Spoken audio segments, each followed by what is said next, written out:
السلام علیکم۔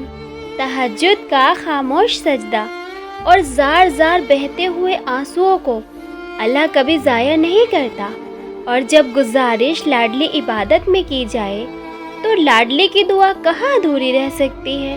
پھر وہ ہو کر رہتا ہے جو اس کا بندہ اس سے مانگ لیتا ہے۔ یہ آپ کا تہجد میں رونا یوں ہی تو نہیں، یا اللہ کے سامنے گر گرانا یوں ہی تو نہیں، یہ آپ کا بے سکون ہو کر سکون میں آ جانا یوں ہی تو نہیں، یہ آپ کا صبر کی راہ پر چلتے چلتے شکر کرنا سیکھ جانا یوں ہی تو نہیں، یہ آپ کا کسی انسان کے پیچھے بھاگتے بھاگتے اللہ کو حاصل کر لینا یوں ہی تو نہیں۔ وہ آپ کے صبر اور تکلیف میں گزارے ہوئے وقت کو کبھی ضائع نہیں کرتا۔ وہ حساب رکھتا ہے اپنے بندوں کی ہر ایک چیز کا، جس چیز میں اس کے بندے کو بے چین کر رکھا ہے اور جس چیز کی طلب میں اس کا بندہ تڑپ رہا ہے، وہ کبھی بھی اپنے بندے کو محروم نہیں رکھتا۔ دیر سے ہی صحیح لیکن بہتر سے ضرور نوازتا ہے۔ آسانیاں وجود میں تبھی آتی ہیں جب آپ دل سے رب کو مشکلات پر قادر سمجھتے ہیں۔ کچھ نہیں جو اس سے باہر ہے، ہر چیز پر رحمت چھائی ہے اس رب کی، اور منا لیں گے جب اس کو سنور جائے گی نئے سرے سے زندگی آپ کی۔ اور آسان تو ہمیشہ کچھ بھی نہیں ہوتا، ہر چیز ہی مانگتی ہے محنت آپ کی۔ تو آپ خود سے یہ وعدہ کر لیں، جو بھی مشکلات ہیں پار کر لیں گے خود سے۔ آزمائش کے بعد وہ آپ کے حق میں بہتر فیصلہ سنا ہی دیتا ہے۔ ہم تو نا امید ہو کر ہار جاتے ہیں، دعا کرتے کرتے تھک جاتے ہیں، لیکن وہ تو پھر بھی ہماری دعاؤں کو قبول کرتا ہے۔ وہ بس قبولیت میں دیر کرتا ہے، جبکہ اس میں ہماری کوئی بہتری چھپی ہوتی ہے۔ وہ تو رحیم ہے، وہ ہماری کوئی دعا رد نہیں ہونے دیتا۔ وہ تو ہم سے 70 ماؤں سے بھی زیادہ محبت کرنے والا رب ہے۔ وہ دیکھ بھی رہا ہے اور سن بھی رہا ہے۔ آپ بس انتظار کریں، وہ جواب ضرور دے گا۔ ابھی آپ نے دیکھے ہی کہاں ہے ان کے معجزے ہو جانا، ابھی آپ نے دیکھا ہی کہاں ہے اللہ کا آپ کی دعا کو سن لینا، ابھی آپ نے دیکھا ہی کہاں ہے آپ کے رب کا رحمان ہونا، ابھی آپ نے دیکھا ہی کہاں ہے روتی ہوئی آنکھوں کا مسکرا دینا، ابھی آپ نے دیکھا ہی کہاں ہے سجدے سے سر اٹھنے سے پہلے ہی دعا کا قبول ہو جانا۔ سب بدل جائے گا، آپ کا وقت، آپ کے آنے والا کل، آپ کا گزرا ہوا کل۔ وہ تو دلوں کو بدلنے پر قادر ہے۔ کیا آپ کو آپ کا رب کافی نہیں ہے؟ آپ ایک قدم اس کی طرف بڑھائیں، وہ 10 قدم آپ کی طرف بڑھائے گا۔ بس آپ یقین رکھیں۔ ہم مشکل حالات سے گھبرا کیوں جاتے ہیں؟ جب اللہ ایک دروازہ بند کرتا ہے تو کئی اور دروازے کھول دیتا ہے، وہاں سے جہاں سے ہمیں گمان تک نہیں ہوتا۔ فکر آپ کو کرنا ہی نہیں ہے۔ اللہ واحد یقین اور امید ہے جو انسان کو کبھی ٹوٹنے نہیں دیتا۔ دعا اور یقین وہ 2 بڑے ہتھیار ہیں جو ناممکن کو ممکن بنا لیتے ہیں۔ مایوس نہ ہو اور اپنے رب کی محبت پر مکمل یقین رکھیں، اس کے رحمان ہونے پر یقین رکھیں، اور یاد رکھیں اس کی حکم کے بغیر کچھ بھی ممکن نہیں۔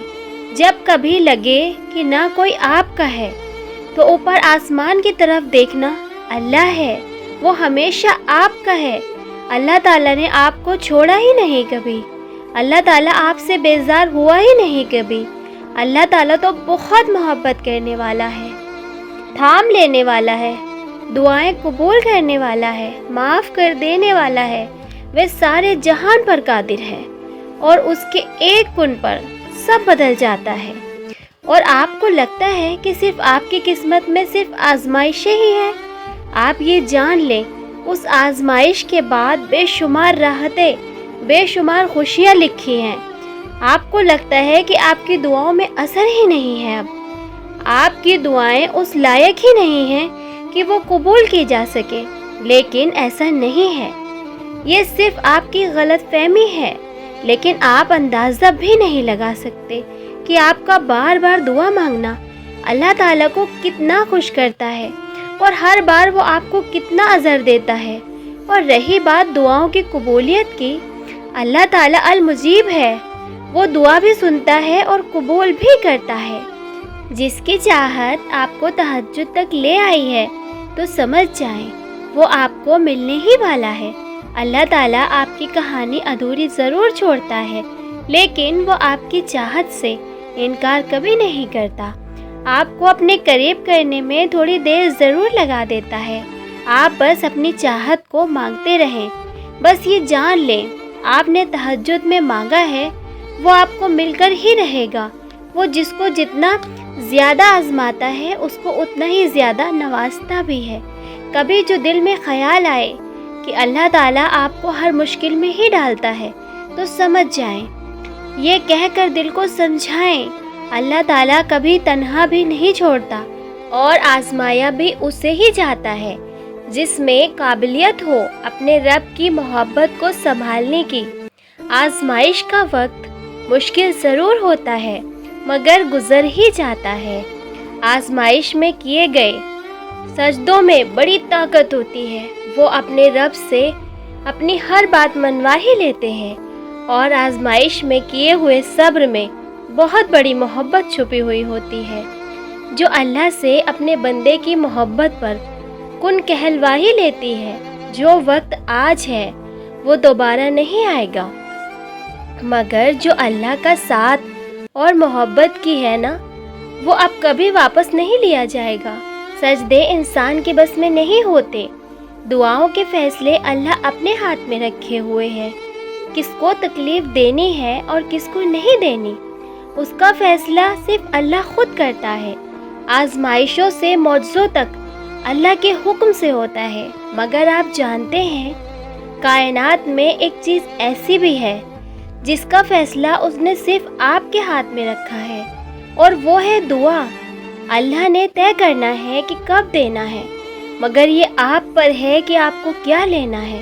جب انسان ٹھان لیتا ہے تو مانگنے کی وجہ خود ہی بنتی چلی جاتی ہے۔ جب اللہ تعالیٰ کو کن کہنا ہوتا ہے تو آپ کو بھی آزمائش کے ساتھ لگائے رکھتا ہے۔ وہ جانتا ہے صبر بڑے حوصلے کی بات ہے، اس لیے وہ دعاؤں میں آپ کا دل تبھی لگاتا ہے جب وہ قبولیت کا ارادہ کر لیتا ہے۔ آپ اس سے قطرہ مانگ رہے ہیں اور اس رب نے آپ کو سمندر دینے کا سوچا ہوا ہے۔ آپ کہتے ہیں کہ آپ مکمل ٹوٹ چکے ہیں، لیکن در حقیقت اس رب نے ابھی بھی آپ کو تھام رکھا ہے۔ آغاز جتنا مشکل لگ رہا ہے، اختتام بھی اتنا حسین آپ کو دینے کا سوچ رکھا ہے۔ ابھی وقت ہے، موڑ لیں اپنے راستے کو خدا کی جانب۔ وہ رب ابھی آپ کا انتظار کر رہا ہے۔ آپ خدا کے ہو کر تو دیکھیں، اگر وہ پوری دنیا کو آپ کا نہ بنا دے تو کہنا۔ آپ صبر کا دامن مضبوطی سے تھام لیں، پھر وہ رب دونوں جہانوں کا سکون آپ کی جھولی میں ڈال دے گا۔ اس رب نے آپ کو بہترین دینے کا سوچا ہوا ہے۔ آپ پیارے ہیں اللہ کو، اور آزمایا وہی جاتا ہے جو اللہ کا پیارا ہوتا ہے، اور ہو سکتا ہے اس کی محبت کے لیے ٹوٹنا پڑ سکتا ہے آپ کو۔ آپ کا ٹوٹنا ہی آپ کو آپ کی من پسندیدہ چیز تک لے جائے گا۔ جب انسان دنیا سے مایوس ہو جاتا ہے تو ٹوٹ کر اپنے رب کے پاس ہی جاتا ہے، تب اللہ تعالیٰ سے ملاقات کرنے کے لیے رات کے آخری پہر اٹھتا ہے، جب ساری دنیا سو رہی ہوتی ہے، پھر اپنے دل کی ساری باتیں اپنے رب کو بتاتا ہے۔ ان آنکھوں سے گرنے والے آنسو اللہ تعالیٰ سے باتیں کرتے ہیں، اور یہ آنسو ہی رب کی پسندیدہ چیز میں شامل ہو جاتے ہیں۔ آپ مایوس کیوں ہوتے ہیں؟ اور پھر یہ آنسو ہی معجزوں کی باعث بن جاتے ہیں، بندے کو تہجد تک لے آتے ہیں۔ اس وقت اللہ بندے کو بڑے پیار سے دیکھ رہا ہوتا ہے، وہ تو پہلے سے ہی سب جانتا ہے، پھر بھی وہ آپ کو اپنے قریب رکھنا چاہتا ہے۔ وہ تو ہمیشہ سے ہی ہمارے قریب تھا، بس اپنی تلاش میں لگا کر اپنی محبت دکھانا چاہتا ہے۔ تہجد کی نماز سے وہ بھی مل جاتا ہے جو اب تک ہمارے لیے ناممکن رہا ہو۔ تہجد کی نماز تو ہمارے لیے معجزوں کی طرح ہوتی ہے۔ اس میں اللہ تعالیٰ دعا سننے کے لیے خود پہلے آسمان پر آ جاتا ہے، تو پھر سوچیں جب وہ آپ کو اتنے قریب سے سنتا ہے تو آپ کی کیوں نہیں سنے گا۔ تہجد تو ہمارے لیے تحفہ ہے جو ہر کسی کو نصیب نہیں ہوتا، اور جس کو نصیب ہو جائے اس کا نصیب کبھی بھی ادھورا نہیں رہتا۔ دونوں جہانوں میں ایسا کچھ بھی نہیں جو تہجد سے نہ مل سکا۔ اللہ تعالیٰ سے دعا ہے اللہ تعالیٰ آپ کو وہ عطا فرمائے جس کے لیے آپ تہجد تک آئے ہیں، اور اللہ تعالیٰ ہم سب کو تہجد کی نماز پڑھنے کی توفیق عطا فرمائے۔ فرینڈس، آپ کو یہ ویڈیو کیسی لگی کمنٹ میں ضرور بتائیں۔ ویڈیو اچھی لگی ہو تو لائک کریں، ہمارے چینل کو سبسکرائب کر لیں۔ ملتے ہیں نیکسٹ ویڈیو میں۔ اللہ حافظ۔